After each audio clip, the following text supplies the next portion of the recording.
Good evening student. मैं advocate Neha Singh आप सभी का अपने यूट्यूब चैनल एडवोकेट नेहा की पाठशाला में एक बार पुनः स्वागत करती हूँ। स्टूडेंट्स, हम लोग अभी आधुनिक भारत को पढ़ रहे हैं और आधुनिक भारत के क्रम में हम ब्रिटिश ईस्ट इंडिया कंपनी के साथ साथ अन्य यूरोपीय कंपनियों के आगमन की कहानी पढ़े, इसके साथ प्रवर्ती मुगल शासकों के इतिहास को पढ़े, इसके साथ साथ हमने स्वतंत्र राज्य बंगाल को पढ़ा। बंगाल के बाद हमने ये भी देखा कि कैसे Bengal British East India Company के हत्थे चढ़ गया। इसके बाद स्टूडेंट्स हम मराठा साम्राज्य को पढ़ रहे हैं। मराठा साम्राज्य में हमने छत्रपति से पेशवा के कॉन्सेप्ट को समझा। इसके बाद पेशवाओं के नेतृत्व में कैसे मराठा साम्राज्य का उत्थान होता है, कैसे बालाजी विश्वनाथ साहू जी को का सहयोग करते हैं छत्रपति बनने में, कैसे संगोला की संधि से छत्रपति की सारी जो पावर होती है वो पेशवाओं को दे दी जाती है।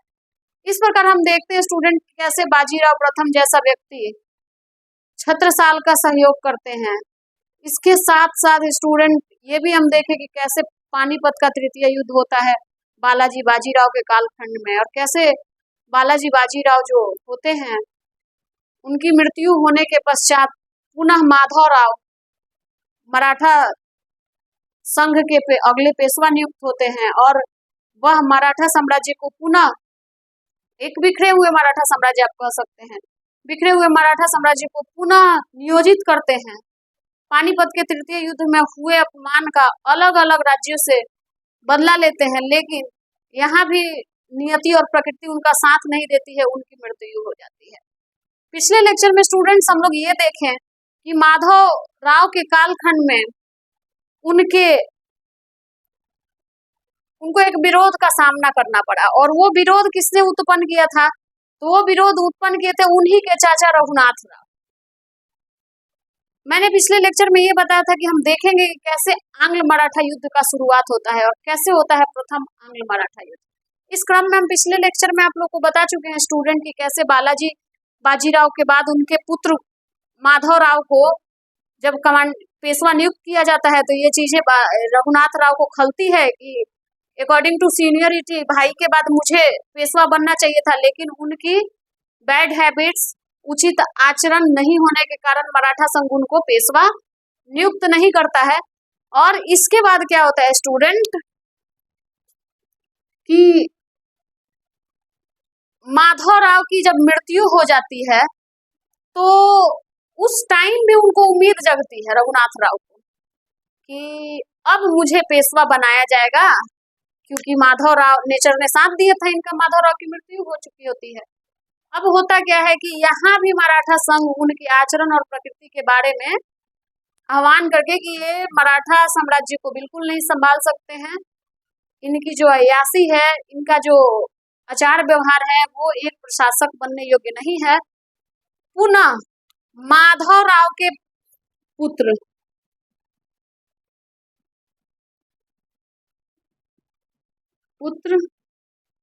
माधवराव के पुत्र का नाम रहता है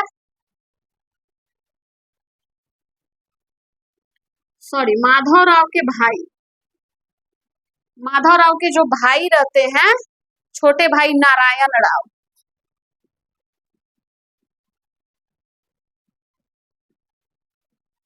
मराठा संघ उनके छोटे भाई नारायण राव को पेशवा नियुक्त कर देता है। अब यहाँ पे रघुनाथ राव जो रहते हैं चाचा, इनका गुस्सा उबाल पे आ जाता है, ये षड्यंत्र करते हैं और षड्यंत्र के पश्चात ये नारायण राव की हत्या करवा देते हैं। षड्यंत्र करते हैं और अपने ही भतीजे नारायण राव को ये मरवा देते हैं। यहाँ क्या होता है स्टूडेंट कि ये बात अभी तक मराठा साम्राज्य की कोई भी कमजोरी बाहर नहीं थी।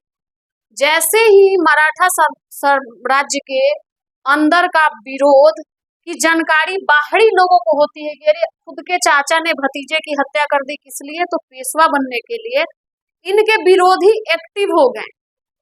मतलब कि इनके विरोधी जहां भी थे वहीं पे व्यवस्थित होकर एक्टिव हो गए कि कैसे अब इनका ब्रेकडाउन शुरू करना है।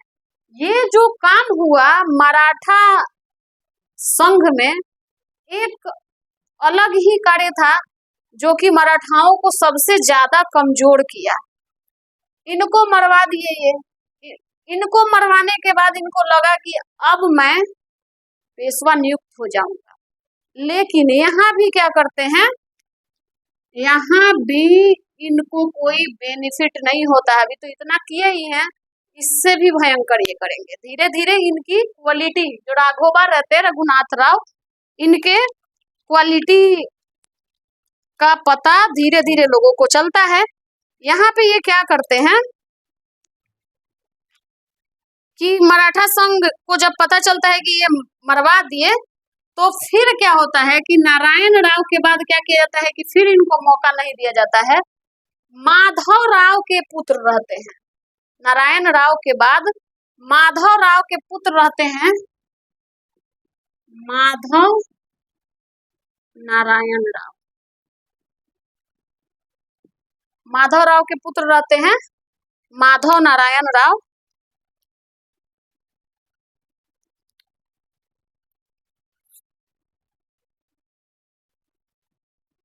नारायण राव के पुत्र माधव नारायण राव, इनको अगला पेशवा नियुक्त किया जाता है और इनकी उम्र होती है मात्र 7 वर्ष। कहीं कहीं 5 वर्ष भी किसी किसी पुस्तक में दिया गया है। और इनका कालखंड 1773 से 95। मैं कालखंड आप लोग को लिखवाई हूँ, एक बार आप लोग क्रॉस चेक भी कर लीजिएगा। अब माधव नारायण राव पेशवा नियुक्त हो गए। एक 7 साल का बच्चा क्या प्रशासन संभालेगा? तो यहीं पे क्या होता है, इनको पेशवा नियुक्त किया गया और प्रशासन को संभालने के लिए एक काउंसिल बनाई गई, एक परिषद बनाई गई, जिसका नाम था 12 भाई काउंसिल। 12 भाई काउंसिल, इस नाम में ही इस परिषद के सदस्यों की संख्या छुपी हुई है। जो 12 भाई काउंसिल थी, इसमें 12 सदस्य थे स्टूडेंट। और आप लोग नाना फडणवीस का नाम तो सुने ही होंगे, यहीं से एंट्री होती है। इन 12 सदस्यों में जो हेड था, प्रमुख जो था, उसका नाम था नाना फडणवीस।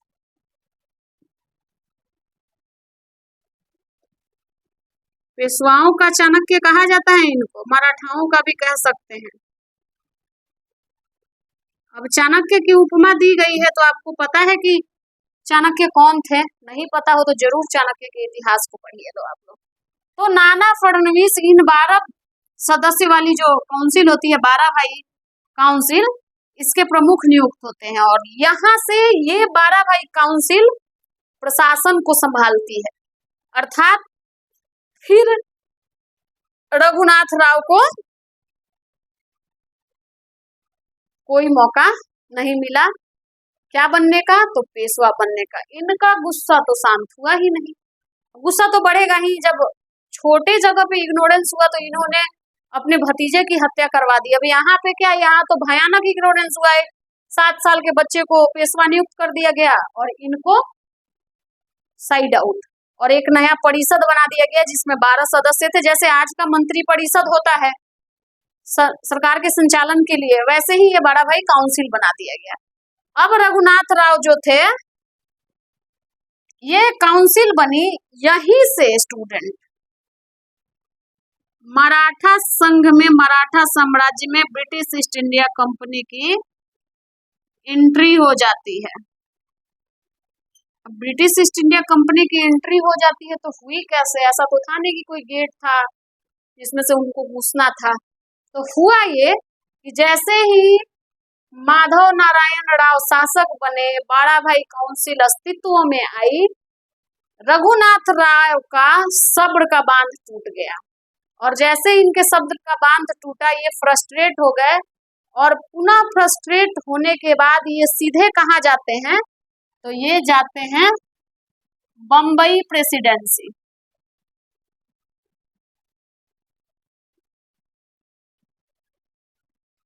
और मैं आप लोगों को स्टूडेंट्स बताई हूँ, जब मैं ब्रिटिश ईस्ट इंडिया कंपनी के बारे में पढ़ा रही थी, कि भारत में इनकी 3 जगह प्रेसिडेंसी थी, बम्बई प्रेसिडेंसी, मद्रास प्रेसिडेंसी और बंगाल प्रेसिडेंसी। रघुनाथ राव कहाँ जाते हैं? बम्बई प्रेसिडेंसी जाते हैं। और मतलब ये अपनी सारी निचता की हदें पार कर दी है। मतलब कि जो मराठा संघ, जो मराठा साम्राज्य शिवाजी के ध्येय व हिंदू पदशाही तथा को स्थापित करने के लिए दिल्ली तक जाना चाहती थी, संपूर्ण भारत में उनकी विचारधारा को लाना चाहती थी, उनको उन्हीं के लोगों ने कैसे धराशायी किया, ये चीज देखने को मिलेगा आपको। ये रघुनाथ राव गए बम्बई प्रेसिडेंसी में और ब्रिटिश ईस्ट इंडिया कंपनी के पास इन्होंने अपना विचार रखा कि मुझे पेशवा बनाने में आप मदद कीजिए, मैं पेशवा बनना चाहता हूं। इन्होंने कहा कि ब्रिटिश ईस्ट इंडिया कंपनी से कहा कि आप मुझे पेशवा बनने में सहयोग करिए, मैं पेशवा बनना चाहता हूं, अगला पेशवा।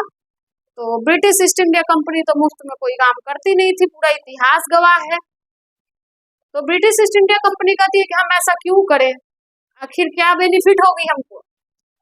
तो ये व्यक्ति कहते हैं कि अगर आप मुझे पेशवा बनने में सहयोग कीजिएगा तो हम आपको मुंबई का 2 महत्वपूर्ण आइलैंड, जिसका नाम था सालसेट तथा बसीन, आपको दे देंगे। मतलब कि ये 2 महत्वपूर्ण आइलैंड है, हम पेशवा बनते ये आपको दे देंगे। इतना ही नहीं, अगर आप सच में मेरा सहयोग करते हैं पेशवा बनने में तो हम सूरत तथा भरूच, सूरत तथा भरूच, सूरत तथा भरूच का संपूर्ण राजस्व आपको दे देंगे।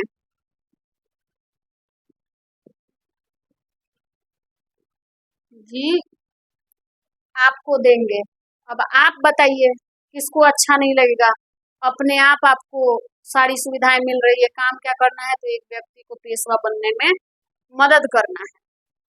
ब्रिटिश ईस्ट इंडिया कंपनी को ये जो ऑफर था वो ऑफर अच्छा लगा। तो ब्रिटिश ईस्ट इंडिया कंपनी बोली कि ऐसे हम कैसे मान जाएं कि आप ये चीजें हमको दीजिएगा, मौखिक तौर पे आप जो बोल रहे हैं वो आप हमें दीजिएगा, हम लोग ऐसा क्यों भरोसा करें। तो उन्होंने कहा कि आपको भरोसा करना है तो करना पड़ेगा। तो इन लोगों ने कहा कि आप हमारे साथ एक संधि कर लीजिए। स्टूडेंट, इसी समय 1775 में अर्थात 1775 में एक संधि होती है, सूरत की संधि।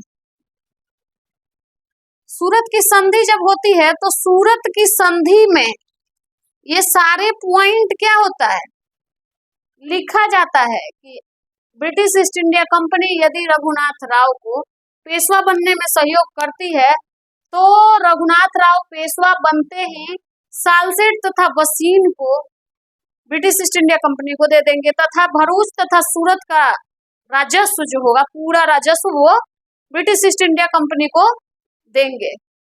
ये ट्रीटी जब साइन होती है तो साइन होने के पश्चात इसको बम्बई प्रेसिडेंसी, उस दौरान बम्बई प्रेसिडेंसी एक लेटर बनाती है और लेटर बना के लंदन भेजती है। मैं आप लोगों को पिछले लेक्चर में भी बताई थी कि कोई भी कार्य करना रहता था तो तीनों प्रेसिडेंसी क्या करती थी, अलग अलग लेटर लंदन भेजती थी। और लंदन में किसको भेजती थी, तो लंदन में ये लेटर किसको जाता था, तो ये लेटर जाता था लंदन में कोर्ट ऑफ डायरेक्टर को। तो ब्रिटिश ईस्ट इंडिया कंपनी ये एक लेटर बनाती है कि हमने ऐसा ऐसा ट्रीटी किया हुआ है, किससे, तो रघुनाथ राव से। कोर्ट ऑफ डायरेक्टर को ये letter British East India Company भेजती है और कहती है कि आप हमें इजाजत दीजिए कि हम मराठा साम्राज्य पे आक्रमण कर सके, क्योंकि ये आक्रमण बहुत ही फायदेमंद है, more and more than benefits इससे होने वाले हैं। तो अगर आपका इजाजत हो जाता है तो हम मराठा साम्राज्य पे आक्रमण करेंगे। और क्योंकि मराठा साम्राज्य का ये व्यक्ति उसकी सारी कमजोरी बताने के लिए इनके साथ है, ब्रिटिश ईस्ट इंडिया कंपनी को इसका इजाजत मिल जाता है। और स्टूडेंट यहीं से, इसी सूरत की संधि से पहला आंग्ल मराठा युद्ध का नींव पड़ता है। अर्थात ब्रिटिश ईस्ट इंडिया कंपनी सूरत की संधि के बाद क्या करती है, पहला आंग्ल मराठा युद्ध करती है। 1775 से लेकर 1782 तक ये युद्ध चलता है।